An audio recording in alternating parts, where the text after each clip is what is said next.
किसी गांव में 3 भाई साथ साथ रहते थे। उनके घर एक सेब का पेड़ था। वे लोग बारी बारी से उस पेड़ की देखभाल करते थे। जब 2 भाई खेतों में काम करने चले जाते तो तीसरा भाई पेड़ की रखवाली करने के लिए घर पर ही रह जाता था।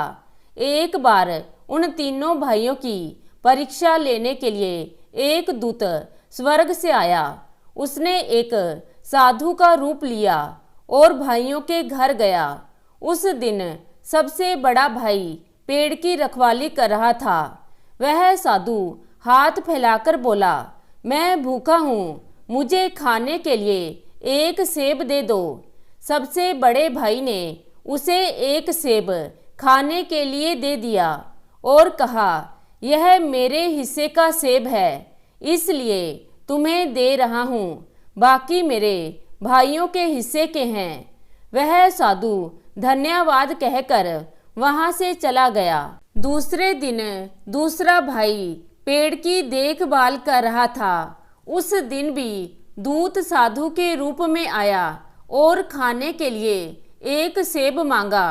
दूसरे भाई ने कहा, ये लो, ये सेब मेरे हिस्से का है, परंतु मैं और नहीं दे सकता क्योंकि यह मेरे भाइयों के हिस्से के हैं। दूत उसे भी धन्यवाद कहकर वहां से चला गया। तीसरे दिन जब दूत फिर साधु के रूप में तीसरे भाई के पास आया तो उसने भी अपने भाइयों की भांति उत्तर देते हुए एक सेब उसे दे दिया। अगले दिन साधु फिर तीनों भाइयों के घर आया और कहा, तुम तीनों मेरे साथ चलो, सेब के बदले में मैं तुम्हें कुछ देना चाहता हूँ। तीनों भाई उसके साथ चल दिए। चलते चलते वह एक नदी के किनारे पहुँचे। साधु ने सबसे बड़े भाई से कहा, बेटा मांगो, क्या मांगते हो? सबसे बड़े भाई ने कहा, इस नदी का जल मदिरा में बदल जाए और उसका मालिक मैं बन जाऊं। साधु ने अपनी छड़ी घुमाई, सारी नदी मदिरा की हो गई। साधु ने कहा, अब तुम्हारी इच्छा पूरी हो गई, अब तुम मदिरा का व्यापार कर धनवान हो जाओगे, लेकिन गरीबों को मत भूल जाना। अब साधु बाकी 2 भाइयों के साथ आगे चल दिया। वे एक बड़े मैदान में पहुंचे जहां बहुत से कबूतर दाना चुग रहे थे। साधु ने दूसरे भाई से कहा, मांगो, तुम क्या मांगते हो? दूसरे भाई ने कहा, ये कबूतर भेड़ बन जाएं और मैं इनका मालिक बन जाऊं। साधु ने अपनी छड़ी घुमाई, सहसा सारा मैदान भेड़ों से भर गया। साधु ने कहा, अब तुम्हारी इच्छा पूरी हो गई, लेकिन गरीबों का हमेशा ख्याल रखना, उन्हें भूल मत जाना। तब साधु और सबसे छोटा भाई वहां से चल पड़े। कुछ दूर चलने पर साधु ने कहा, बेटा अब तुम भी कुछ मांग लो। तब सबसे छोटे भाई ने कहा, मुझे केवल एक ही चीज चाहिए और वह है एक धर्मपरायण स्त्री।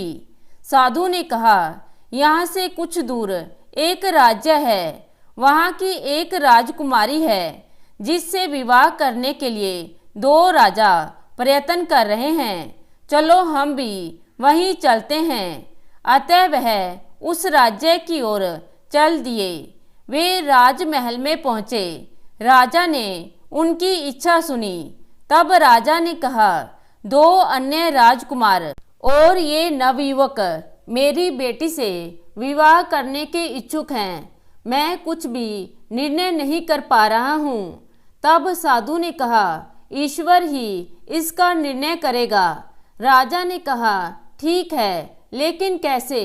साधु ने कहा, अंगूर की एक लता की 3 डालियां काट लो, उन्हें राजकुमारी को दे दो। राजकुमारी प्रत्येक डाली के ऊपर विवाह के इच्छुक एक एक प्रत्याशी का नाम लिखकर बगीचे में गाड़ दे। सुबह जिस डाली पर अंगूर के गुच्छे आए, उसी के साथ राजकुमारी का विवाह कर दें। राजा मान गया और ऐसा ही किया गया। प्रातःकाल 2 डालियां सूख गईं, परंतु तीसरी पर अंगूर के गुच्छे लटक रहे थे। उस डाली पर सबसे छोटे भाई का नाम लिखा हुआ था। राजा ने राजकुमारी का विवाह उस युवक से कर दिया। 1 साल बाद दूत पुनः धरती पर यह देखने के लिए आया कि वह तीनों भाई कैसे रह रहे हैं। भिखारी बनकर वह सबसे बड़े भाई के पास गया, जो अपने मदिरा के व्यापार में व्यस्त था। भिखारी ने कहा, मैं भूखा हूँ, मुझे कुछ खाने के लिए दे दो। बड़ा भाई चिल्लाकर बोला, निकल जाओ यहाँ से। अगर मैं ऐसे ही बांटूंगा तो खुद शीघ्र ही भिखारी बन जाऊंगा। भिखारी के रूप में दूत ने अपनी छड़ी घुमाई तो उसका सारा व्यापार चुटकियों में खत्म हो गया। वहां पहले की भांति नदी बहने लगी। दूत बोला, तुम धनवान होकर निर्धनों को भूल गए, इसलिए तुम्हारा सब कुछ खत्म हो गया। अब दूत भिखारी के रूप में दूसरे भाई के पास गया, जो भेड़ों के कारोबार में लगा हुआ था। दूत ने कहा, बेटा कुछ खाने को दे दो। दूसरे भाई ने कहा, भाग जाओ यहाँ से, तुम्हारे जैसे आलसियों को मैं कुछ नहीं देता। दूत ने फिर अपनी छड़ी घुमाई, जिससे दूसरे भाई की सभी भेड़ें गायब हो गईं। उसका भेड़ों का कारोबार खत्म हो गया और पहले की भांति वहां कबूतर दाना चुग रहे थे। दूत ने क्रोधित होकर कहा, तुम गरीबों को भूल गए हो, अतः तुम पहले की तरह सेब के पेड़ की रखवाली करो। अब दूत सबसे छोटे भाई के पास पहुंचा। छोटा भाई अपनी पत्नी के साथ एक झोपड़ी में रहता था और वे बेहद गरीब थे। दूत, जो भिखारी के रूप में था, उसने कहा, बेटा मुझे कुछ खाने को दे दो। छोटे भाई ने कहा, हम निर्धन हैं, लेकिन हमारे पास जो रूखा सूखा है उसे आप ग्रहण करें और हमारा अतिथि सत्कार स्वीकार करें। छोटे भाई की पत्नी ने घर में जो थोड़ा सा आटा पड़ा था उसी से उनके लिए रोटियां बनाई और स्वयं भूखे रहकर भिखारी को भोजन खिलाया। दूत उनके आदर सत्कार से बहुत खुश हुआ और बोला, आप लोगों ने गरीबों को नहीं भुलाया, ईश्वर आपका भला करे। और यह कहकर वहां से चला गया। जब छोटे भाई की पत्नी अंदर रसोई में गई तो देखा सभी बर्तन अनाज एवं सोने चांदी से भरे हुए हैं। ये देखकर पति पत्नी बहुत खुश हुए और उनकी गरीबी दूर हो गई और वे सुख से रहने लगे। तो दोस्तों, कैसी लगी आज की कहानी?